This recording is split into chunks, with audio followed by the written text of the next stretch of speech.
Hello everyone, welcome back to our channel. I hope you all are doing well. तो I hope कि आपने first chapter पढ़ लिया होगा, द लिविंग वर्ड, उसके क्वेश्चंस भी सॉल्व कर लिए होंगे. And today I am here with the second important chapter which is a biological classification. It is a second chapter of your NCRT and this is also an important chapter. Okay, today we will see the MCQ of this chapter, and if you people have any doubt regarding this chapter you can ask me in comment section. ठीक है, so let's start our video. तो बच्चा, video start करने से पहले मैं आपको एक चीज़ बता देती हूँ कि ये जितने भी क्वेश्चंस आज मैं आपको कराने वाली हूँ, इट्स ऑल अ PYQ. ठीक है, ये सारे क्वेश्चंस PYQ हैं. अब मैंने PYQ जो है वो 3 जगह से उठाए हैं. ठीक है, आप बोलोगे मैम कौन से 3 जगह से उठाए हैं. तो सबसे पहले मैंने जो PYQ उठाए हैं वो मैंने एम्स नर्सिंग के उठाए हैं. ठीक है, AIIMS BSc nursing. And second PYQ मैंने UPC नेट से उठाए हैं, जो भी हमारे उत्तर प्रदेश में नर्सिंग के लिए जो एग्ज़ाम होता है that is called UPC net. तो सेकेंड MCQ हमने UPC नेट से उठाया है. एंड द थर्ड MCQ जो नीट के PYQs हैं. ठीक है, जो थोड़े से आपको पुराने क्वेश्चंस लग रहे होंगे लाइक 1998 और 1996, तो ये हमारे नीट के क्वेश्चंस और एम्स BSc नर्सिंग के क्वेश्चन हैं. ठीक है, तो कोई भी बच्चा है if he is preparing for these 3 exams, तो ये क्वेश्चंस उसके लिए बहुत इंपॉर्टेंट है. और नर्सिंग वालों तुम तो गांठ बांध लो, तुम्हारे लिए तो ये क्वेश्चंस बहुत ही ज़्यादा इंपॉर्टेंट है. ठीक है, so let's start our video. सबसे पहला क्वेश्चन जो है, हाँ, तो आप सेम रिपीट करोगे हमारे साथ. ठीक है, जैसा मैंने पहले आपको मेरी फर्स्ट वीडियो जो द लिविंग वर्ड की वीडियो थी उसमें मैंने आपको बोला था कि जब मेरे क्वेश्चन सॉल्व करने से पहले आप वीडियो को पॉज करोगे, अपना आंसर दोगे, देन आप वो करोगे, सॉल्व करोगे. ठीक है, तो आज भी हम ऐसा ही करेंगे. आप पॉज करोगे, आंसर लिखोगे कॉपी में, एंड उसके बाद मैं आंसर मिलाऊंगी, फिर आपको चेक करना है और लास्ट में आपको बताना है. ठीक है, कि आपके कितने आंसर सही हुए हैं. Got it? Okay, so our first question is 5 kingdom system of classification suggested by R.H. Whittaker is not based on. तो हमें as we all know कि जो 5 kingdom classification है, ठीक है, उसको किसने दिया था? उसको R.H. Whittaker ने दिया था. ठीक है, and 5 kingdom classification was given by R.H. Whittaker in 1969. कब दिया था? 1969. तो ये डेट भी बहुत इंपॉर्टेंट है. ठीक है, और उनके 5 किंगडम क्लासिफिकेशन में क्या था? मोनेरा, प्रोटिस्टा, फंजाई, प्लांटिया और एनिमेलिया. तो ये तो आपको टिप पे होना चाहिए. ठीक है, तो ऑप्शंस देख लेते हैं हम कि कौन सा है जो RH क्लासिफिकेशन पे बेस्ड नहीं है. तो ऑप्शंस आर प्रेजेंस और absence of well defined nucleus, mode of reproduction, mode of nutrition and complexity of body organization. ठीक है, तो जल्दी से बेटा अपना ऑप्शन तुम सेलेक्ट करो, फिर मैं बताती हूँ करेक्ट आंसर क्या है. आई होप तुमने कर लिया होगा. ठीक है, तो the correct answer is option number B. एक second, sorry, option number B.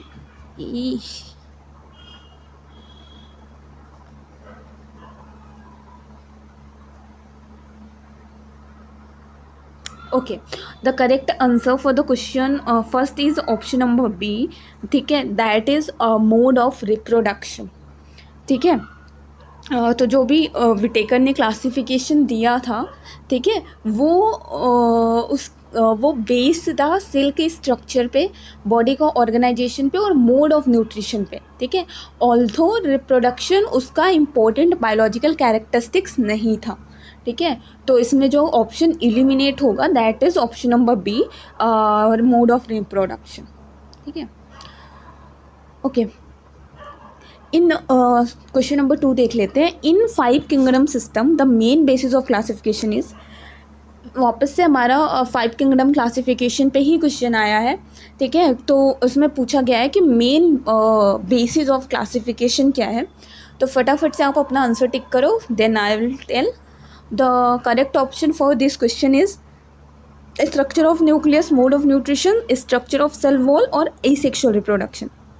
Okay, so the correct option is option number A. ठीक है.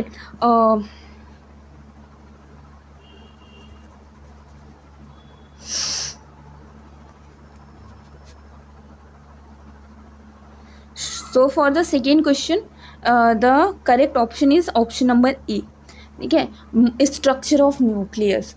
ठीक है, one of the most important difference between organism वो क्या होता है, वो होता है कि उनमें वेल डिफाइंड न्यूक्लियस प्रेजेंट है या फिर नहीं. जैसे कि हमारा प्रोकैरियोटिक बैक्टीरिया है, ठीक है, पर उसमें न्यूक्लियस नहीं है, और यूकैरियोटिक में वेल डिफाइंड न्यूक्लियस है. ठीक है, तो यूकैरियोटिक क्या है, ट्रू न्यूक्लियस है, सॉरी ट्रू बैक्टीरिया है, right. So main basis of classification क्या है 5 किंगडम का, that is structure of nucleus. ठीक है, and the third one is the maximum nutritional diversity is found in the group.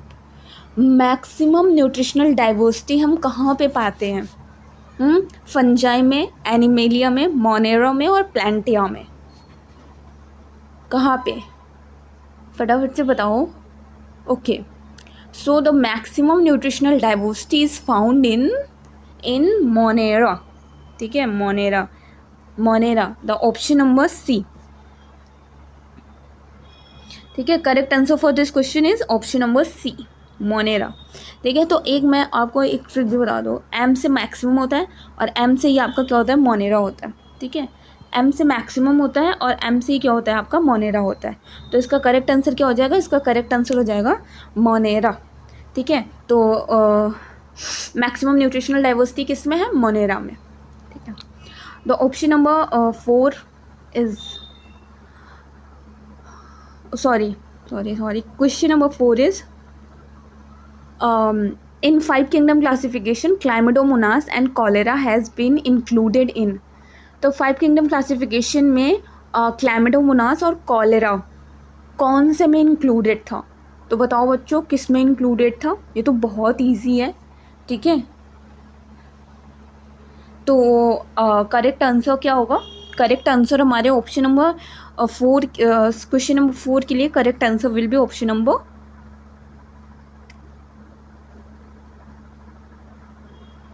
A, that is protista. ठीक है, correct answer क्या होगा, option number A होगा, दैट इज प्रोटिस्टा. तो क्लाइमेडोमोनास और cholera हमारा कहाँ पे आते हैं, क्लाइमेडोमोनास और कॉलेरा हमारे प्रोटिस्टा पे आते हैं. ठीक है,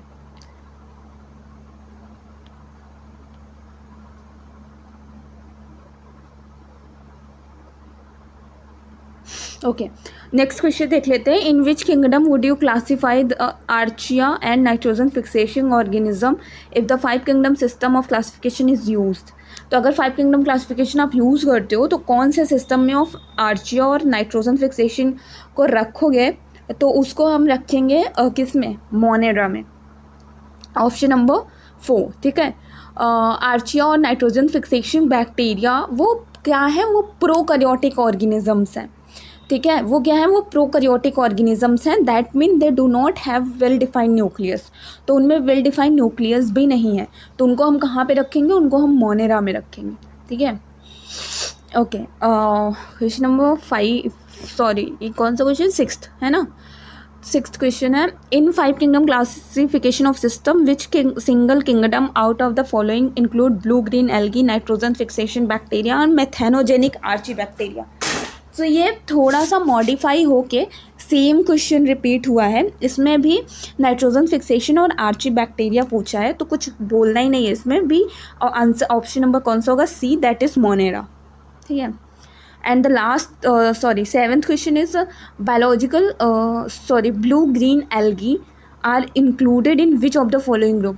तो ब्लू ग्रीन एल्गी किस में इंक्लूडेड है बेटा, तो blue green algae is included in prokaryotics. तो इसके लिए option number B will be the correct answer. ठीक है, बिकॉज जो भी प्रोकैरियोटिक्स हैं वो ट्रू एल्गी, जो भी ब्लू ग्रीन एल्गी है वो ट्रू एल्गी नहीं है। आप बोलोगे ट्रू एल्गी क्यों नहीं है? क्योंकि उसके पास न्यूक्लियस नहीं है, और जिसके पास न्यूक्लियस नहीं है वो किस में आता है? वो प्रोकैरियोट्स में आता है, ठीक है। और जिसके पास न्यूक्लियस है वो किस में आता है? वो यूकैरियोट्स में आता है, ठीक है। ठीक है, अब हम अपना आगे क्वेश्चन देख लेते हैं।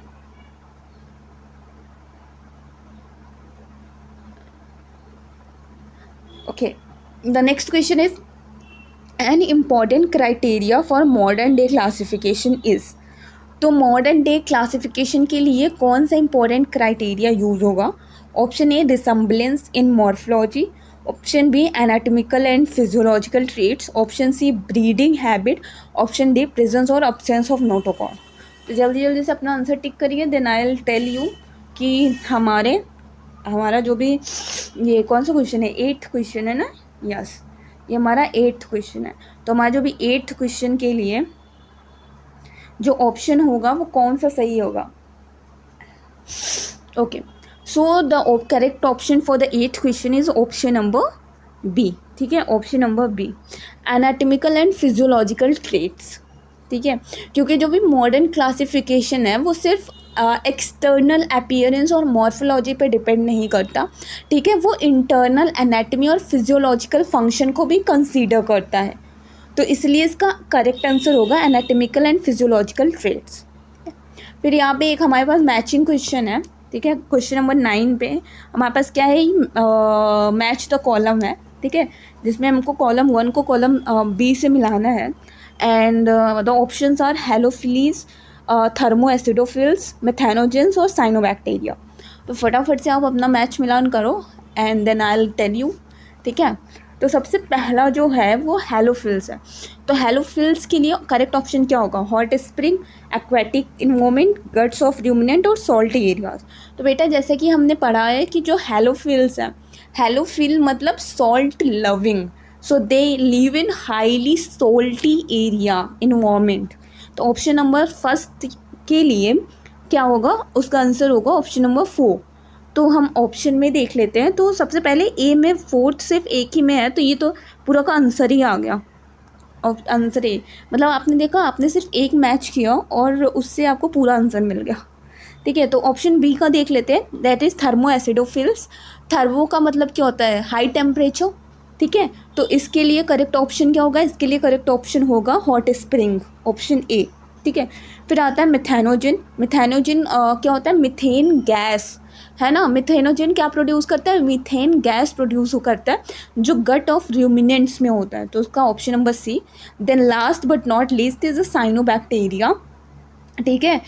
Cyano bacteria commonly occur in water and moist environment, ठीक है। तो उसका क्या आ जाएगा? एक्वेटिक इन्वायरमेंट आ जाएगा, क्योंकि जो साइनो बैक्टीरिया है वो कॉमनली वाटर और मॉइस्ट इन्वायरमेंट में रहना पसंद करता है, ठीक है। तो आई होप आपको ये क्वेश्चन आराम से क्लियर होगा, क्योंकि बहुत ही ईजी क्वेश्चन था, ठीक है। Which of the following are found in extreme salty area, ठीक है। अभी आया है, हमने पहले भी देखा कि सॉल्ट एरिया, सॉल्ट लवर कौन था? हेलोफिल्स। अब यहाँ पे किंगडम का नाम दिया है, तो इनमें से कौन है सॉलाइन कंडीशन में रह सकता है, ठीक है। तो कौन सा ऑप्शन होगा? यू बैक्टीरिया, साइनोबैक्टीरिया, मायोबैक्टीरिया और archaebacteria. So for the question number 10 the option D is correct, archaebacteria, ठीक है। आर्चीबैक्टीरिया इज कॉल्ड हेलोफिल्स, ठीक है, and they can survive in extremely salty areas. तो the correct answer is Archibacteria. Which among the following the smallest living cell known as without defined cell wall, pathogenic to plant as well as animal, can survive without oxygen? तो इसमें से पूछा है कि कौन सा smallest living cell है, ठीक है, जो बिना ऑक्सीजन के सर्वाइव करता है। ऑप्शंस आर स्यूडोमोनास, माइकोप्लाज्मा, नोस्टेक और बाइसिलस। तो बताओ कौन सा ऑप्शन होगा? हाँ, तो इसका करेक्ट ऑप्शन होगा ऑप्शन नंबर बी, माइकोप्लाज्मा, ठीक है। माइकोप्लाज्मा एक स्मॉलेस्ट फ्री लिविंग सेल्स होते हैं, ठीक है। और इनका जो मोस्ट इम्पॉर्टेंट कैरेक्टरिस्टिक्स है वो ये है कि इनमें सेल वॉल नहीं होता, एब्सेंस ऑफ सेल वॉल होते हैं और डिफरेंट शेड्स में होते हैं। तो जब उनमें सेल वॉल ही नहीं होता तो they can easily survive without oxygen. I hope आपको ये क्वेश्चन क्लियर होगा और ये बहुत ईजी था, ठीक है। Now the next one is which of the following component provide sticky character to the bacteria. ओ बेटा, इसमें तो कुछ करना ही नहीं है, ग्लाइकोकैलिक्स, ठीक है। स्टिकी कैरेक्टर कौन देता है बैक्टीरिया को? दैट इज ग्लाइकोकैलिक्स, ठीक है। Option number C, glycocalyx is a sticky layer present outside the bacteria cell wall. तो बैक्टीरिया के सेल वॉल के बाहर एक स्टिकी लेयर प्रेजेंट होती है और इस स्टिकी लेयर को क्या बोलते हैं? ग्लाइकोकैलिक्स, ठीक है। DNA replication in bacteria occurs within nucleus period to fission just before transition during S phase. तो डीएनए रिप्लिकेशन कब होता है बैक्टीरिया में? कब होता है? तो the correct option for the question is option number B, that is period to fission, ठीक है। तो 13 का करेक्ट कौन सा होगा? बी होगा, that is period to fission, ठीक है। एंड बैक्टीरिया एंड प्रोकैरियोट्स जिनमें कि क्या होता है? ट्रू न्यूक्लियस नहीं होता, ठीक है। So they mainly reproduce by binary fission. उनमें ट्रू न्यूक्लियस नहीं होता तो वो रिप्रोड्यूस करते हैं बाइनरी फिजन पे, ठीक है। तो इसमें the correct option is option number B, prior to fission. Methanogens belong to, methanogens किससे बिलोंग करते हैं बेटा? तो मिथेनोजेंस कौन होता है? मिथेनोजेंस माइक्रो ऑर्गेनिजम्स होते हैं, ठीक है, जो प्रोड्यूस करते हैं मीथेन गैस। मिथेनोजेंस क्या होते हैं? मिथेनोजेंस माइक्रो ऑर्गेनिजम्स होते हैं जो प्रोड्यूस करते हैं मीथेन गैस। तो करेक्ट ऑप्शन होगा इसका option number B, that is archaebacteria, ठीक है। और ये कहाँ पे पाए जाते हैं? ये एनारोबिक कंडीशंस में पाए जाते हैं, यानी गट ऑफ रूमिनेंट्स में पाए जाते हैं मिथेनोजेंस, जहाँ पे क्या होता है? जहाँ पे ऑक्सीजन नहीं प्रेजेंट होता।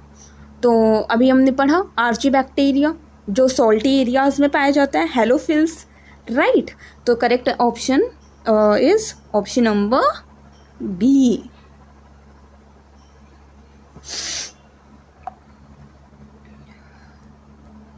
Okay, basophilic prokaryotes. तो करेक्ट ऑप्शन क्या होगा बेसोफिलिक प्रोकैरियोट्स के लिए?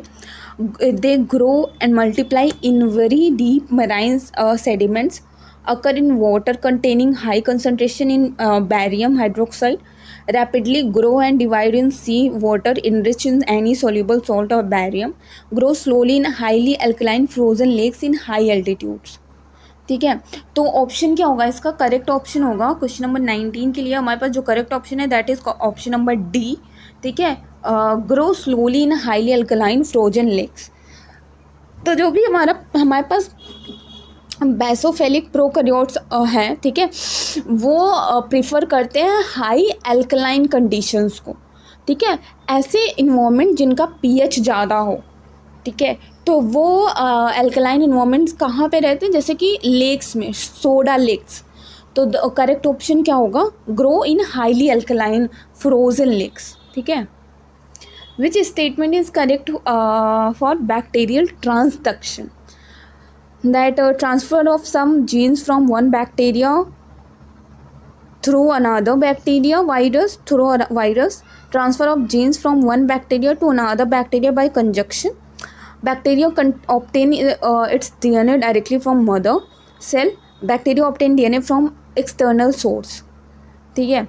सो इसमें तो कुछ सोचना ही नहीं है, ठीक है। The correct option is transfer of some genes from one bacterium to another through virus, ठीक है। एक बैक्टीरिया से दूसरे बैक्टीरिया में जीन ट्रांसफ़र होता है थ्रू वायरस। ये तो एनसीईआरटी की पूरी एक लाइन शेप दी है इन्होंने, जो कि आपको पता होनी चाहिए, ठीक है।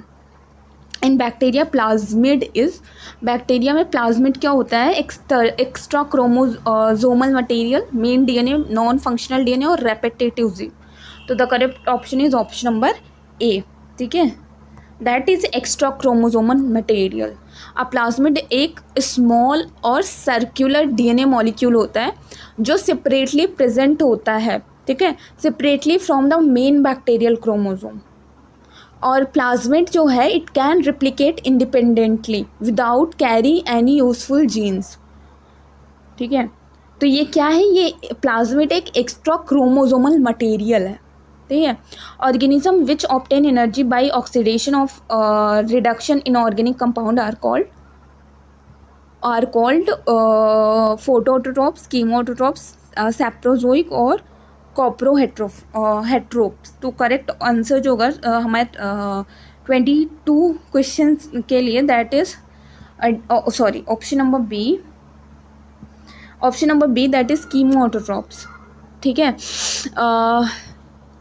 Organism which obtain energy by oxidation of reduction in inorganic compounds, that is कीमोटोट्रॉप्स.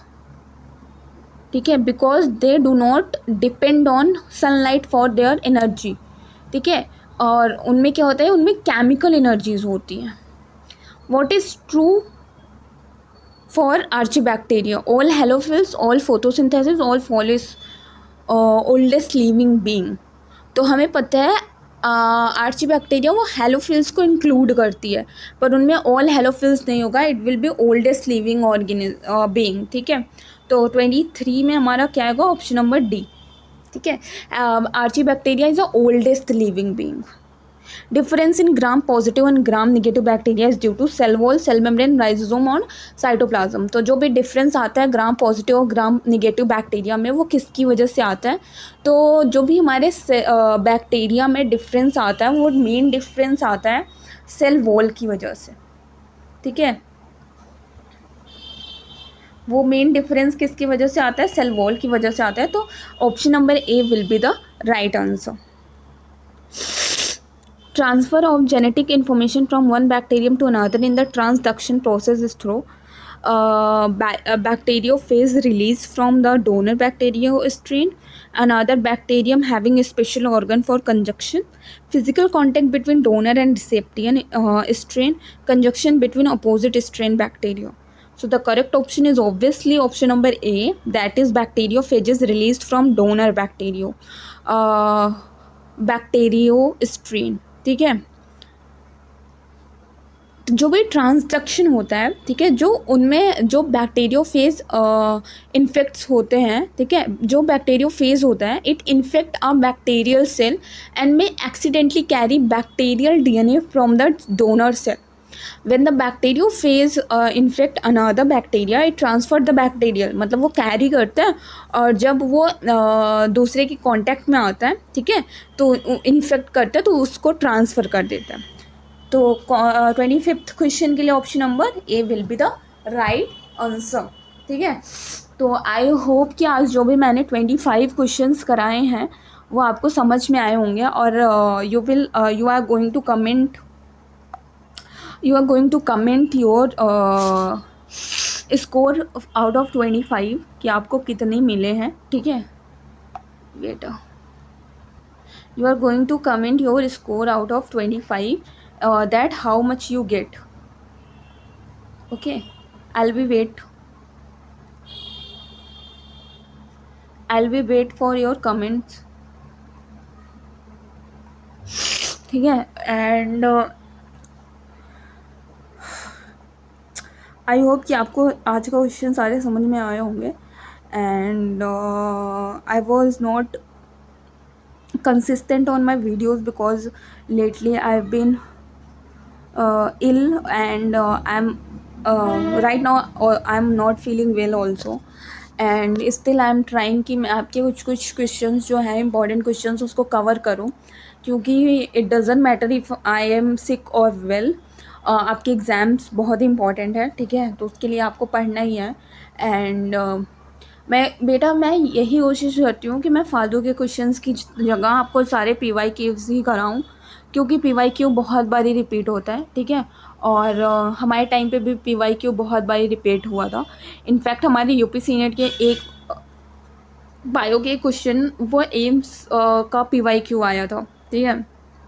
तो इसलिए मैं अलग अलग जगह के PYQs ढूंढ के फिर उसकी PPT बना के और उसको मर्ज करके लाती हूँ, तो उसमें भी टाइम लगता है. तो प्लीज़ आप अच्छे से वीडियो देखना. ठीक है. और आपको जहाँ पे कुछ भी ना समझ में आया आप मुझसे कमेंट करके पूछना, और mention your score out of 25. ठीक है.